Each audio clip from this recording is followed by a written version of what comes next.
We've all been there before. That moment when you're in a presentation and you make a mistake. You mess up. You're thinking, all right, I was trying to say something. Where was I going with this? Or, oh, I just think I just used the wrong English word. Now that's something that happens to me very often. Or you're thinking, oops, my slide just skipped. Oh, this is supposed to be slide 4, 6. Oh no, and your head is like, you've messed it up. It's all going really bad and you look stupid. Yep, I know the feeling. So today I'm going to teach you how to recover from a mess up, because even the best speakers make those mistakes.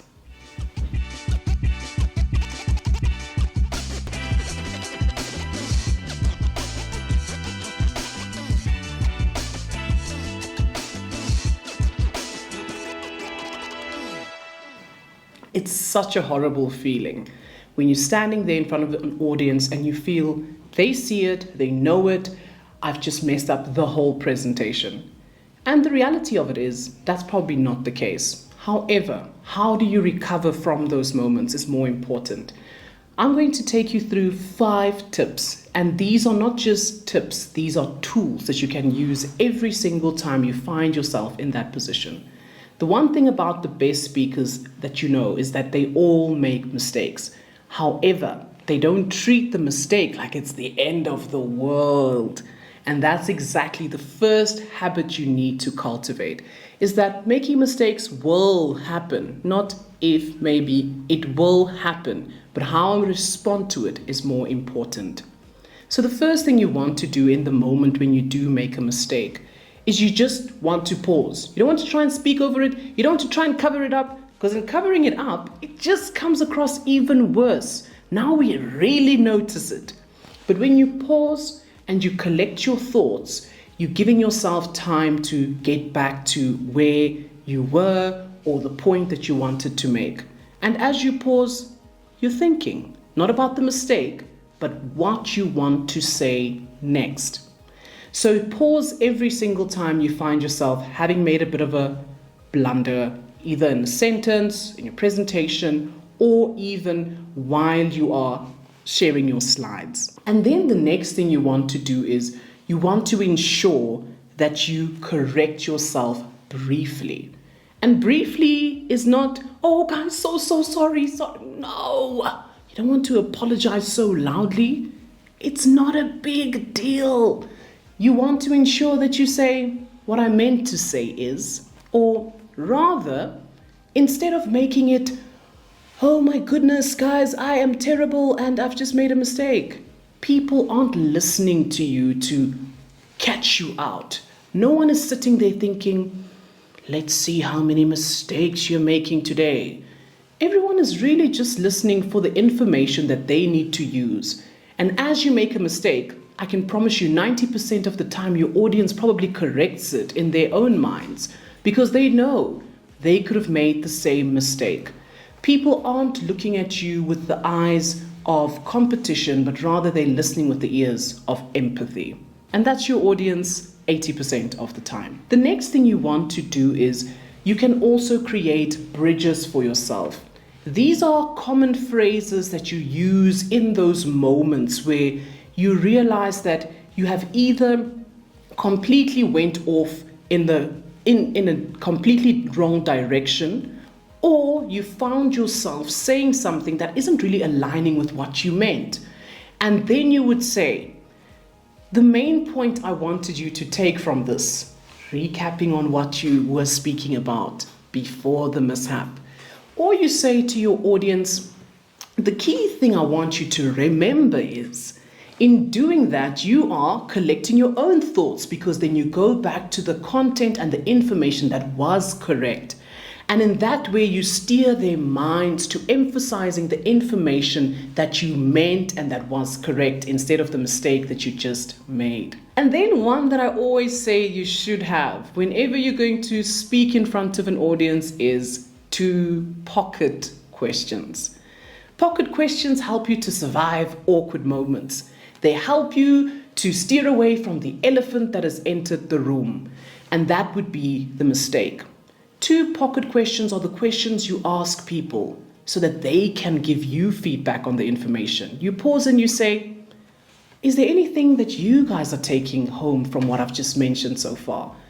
Do you have any questions in the room? In doing that, you are strategically making your audience focus on their own thoughts again, while you go back to your information and collect yourself. While they're speaking, you go back and check where you had left it off and continue from there. So involve your audience, because it also helps you to remember that I'm not speaking to myself. I'm not performing. This is a conversation. And as they give their inputs, I gain back my confidence to then continue the conversation. And then the final thing you want to do is you want to ensure that after this, you don't sit there and replay the moment and criticize yourself. You want to think of it as, great, so I made that mistake, and why did this happen, and how can I avoid it in the future? Don't criticize yourself. Don't take and steal away from your presentation. Remember in school when you got 95%, you were happy. In presentation, when you get 95%, oh, it was a mess. I said the wrong word. No way. It doesn't work like that. You have to review it with an unbiased opinion, right? What did go well in your presentation? And yes, you made one small mistake, but that doesn't take away from the whole message. So review it with compassion towards yourself.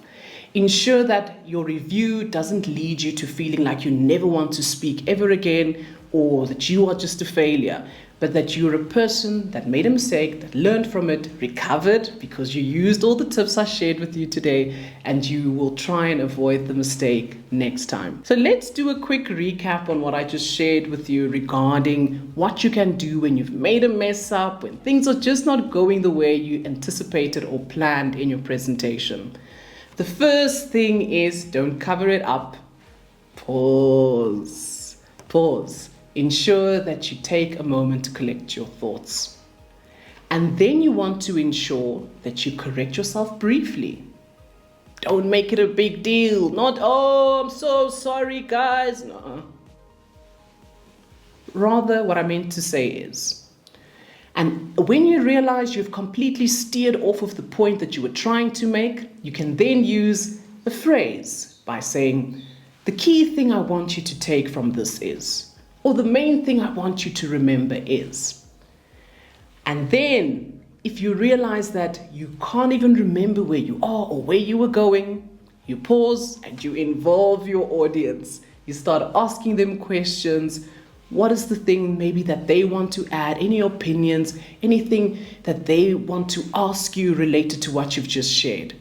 And in that moment, you collect your thoughts and you realize that through the participation, you're gaining your confidence.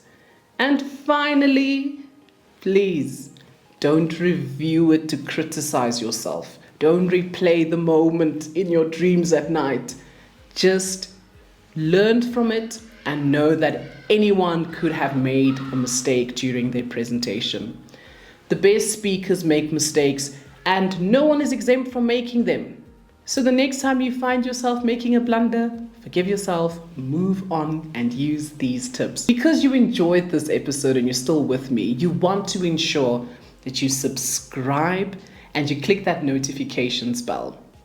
Because you don't want to miss the next episode where I'll help you with elevating the way you communicate in front of any audience. I'm going to leave the 7-day free challenge link in the description box for you so that you can get 7 days of tips, tools that will help you with becoming an unforgettable speaker.